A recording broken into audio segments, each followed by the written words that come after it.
Hello नमस्कार, कोमल success point में आपका स्वागत है। नमस्कार, आदाब, सत श्री अकाल। कैसे हो आप सभी।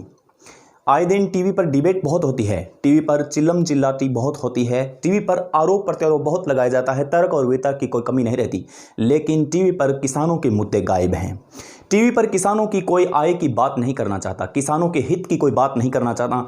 किसानों के पास कितना समय है कि वो अपनी ज़िंदगी को निखार सकते हैं, कितना पर्याप्त धन है वो नहीं निकालना चाहते। यानी कि टीवी पर इन मुद्दों को लेकर के किसी प्रकार की कोई भी डिबेट नहीं होती है। इसलिए हम कहना चाहते हैं कि आज हमने मुख्यतः किसानों को केंद्रित किया है और किसानों के हित की हम बात करेंगे और आपको बताएंगे कि किसान हमारे भारत देश का कितना मजबूर है और कितना मजदूर है। इन सभी मुद्दों पर हम बात करेंगे। आपको बता दें कि जब हम वीडियो बनाने की सोच रहे थे, हम सर्वे कर रहे थे, तो हमारे लगभग मस्तिष्क में एक सवाल आया, एक प्रश्न आया कि बहुत से ऐसे लोग हैं जो बिल्कुल ही नहीं जानते कि उनके हित और अहित की बात क्या होती है। यानी कि सरकार ने नियुक्त किया है सेवक, यानी कि ग्राम का सेवक होता है, वह योजनाओं के बारे में बताता है, सरकारी योजनाओं के बारे में बताता है, कितना लाभ होता है। ग्राम सेवक का काम होता है कि वो गांव में जाकर के उन योजनाओं के बारे में मीटिंग ले, किसानों के पास जा करके फ़ोन कॉल कर करके उनको बताया जाए कि किस प्रकार का उनका लाभ हो सकता है। लेकिन विडंबना की बात यह है कि हमारे भारत जैसे विशाल देश में किसान जानता ही नहीं कि उनका ग्राम सेवक कौन है, उनके गांव का ग्राम सेवक कौन है जानता ही नहीं, और यह भी नहीं जानता कि सरकारी लाभ कितना है। अगर उनको किसी माध्यम से पता भी लग जाता है कि सरकारी लाभ मिलने वाला है, तो वह उस जगह तक पहुंचने के लिए, उप तहसील या तहसील तक पहुंचने के लिए, पटवारी तहसीलदार के तक पहुंचने के लिए वह बहुत से पैसे बर्बाद कर चुका होता है। अंत में 3-4 चक्कर लगाने के बाद में वह हिम्मत हार जाता है और अंत में हिम्मत हार करके वह उस लाभ को छोड़ देता है और उसका लाभ कई और आदमी ले लेते हैं। बहुत ही विडंबना की बात है और दुख की बात यह है कि किसानों के हित के बारे में कोई बात नहीं करना चाहता। किसान कितना कुछ करना चाहते हैं अपने देश के लिए। कहते हैं कि भारत में किसानों को अन्न देवता कहा जाता है और कहा जाता है कि 70% ज़मीन है जिसके अंदर फसल होती है, इसलिए किसानों को अन्न देवता कहा जाता है। यानी कि अन्न का देवता उपाधि दे दी है। यानी कि इतने से ही खुश करने की कोशिश की जा रही है किसानों को, न कि उनके असली हाल को बयां किया जा रहा है। उनके बच्चे किस प्रकार से रहते हैं, उनकी आमदनी किस प्रकार की है, वो किस प्रकार का जीवन यापन कर रहे हैं, कोई नहीं इस पर बात करना चाहता। कोई गंभीर नहीं है।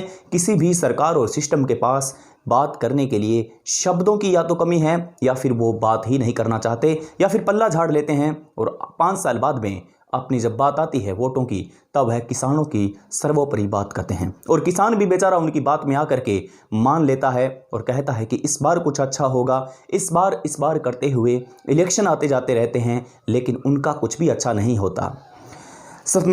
मुख्य समस्या यह है कि भारत जैसे विशाल देश के अंदर पानी की समस्या होती है। पानी की समस्या की वजह से किसानों को पर्याप्त पानी नहीं मिल पाता। पर्याप्त पानी नहीं मिलने के कारण, बारिश नहीं होने के कारण वह अपनी फसल तो बो देता है, लेकिन जो अपेक्षा और उपेक्षा की जाती है कि जो अन्न वो उपज लेगा, यानी कि उससे वह बहुत सारे सपने संजो लेता है और इसलिए बाज़ार में जाने से पहले ही उसको अंदाज़ा हो जाता है कि यह फसल कितनी होगी।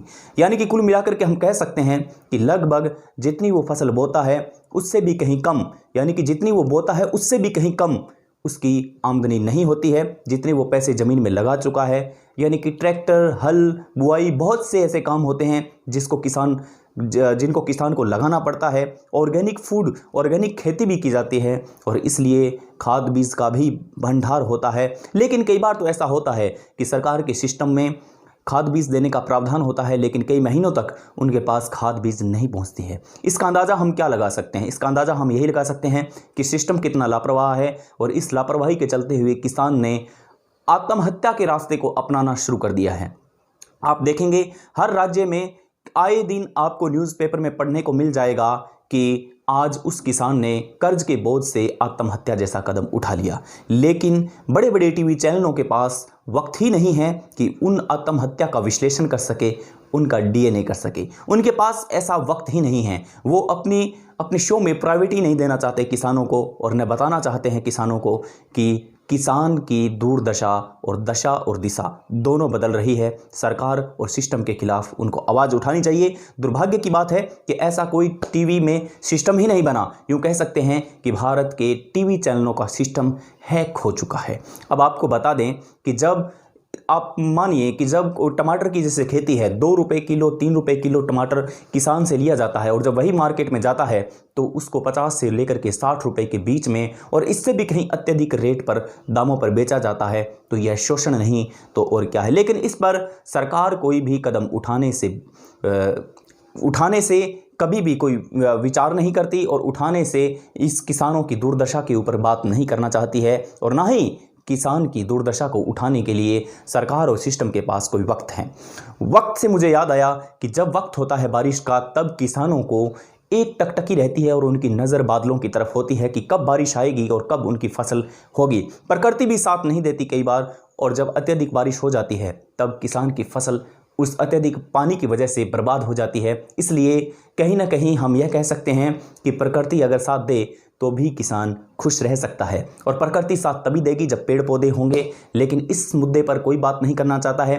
किसान करता क्या है, किसान क्या करता है? किसान 2 पैसे के लिए अपने खेत में खड़ी वृक्ष बेच देता है ताकि उनसे कुछ आमदनी होगी, और उनसे आमदनी होगी तो वह अपना भरण पोषण करेगा। सरकार वह पेड़ तो आराम से ले लेती है, उस पर कोई रोक टोक नहीं है। धड़ल्ले से ऐसा काम किया जाता है, प्रकृति का दोहन किया जाता है, लेकिन किसान की आय के बारे में कोई भी बात नहीं करना चाहता। आज यह बहुत ज़रूरी था, हमें आपके सामने आकर के आंकड़े रखने का बहुत यह ज़रूरी था कि हम आपके सामने आकर के अपने अंदर की पीड़ा आप तक पहुंचा सकें। अगर आपने अभी तक चैनल को सब्सक्राइब नहीं किया है, लाइक नहीं किया है, शेयर नहीं किया है, तो निवेदन है आपसे कि आप चैनल को सब्सक्राइब और लाइक और शेयर कर सकते हैं। नमस्कार, जय हिंद, जय भारत।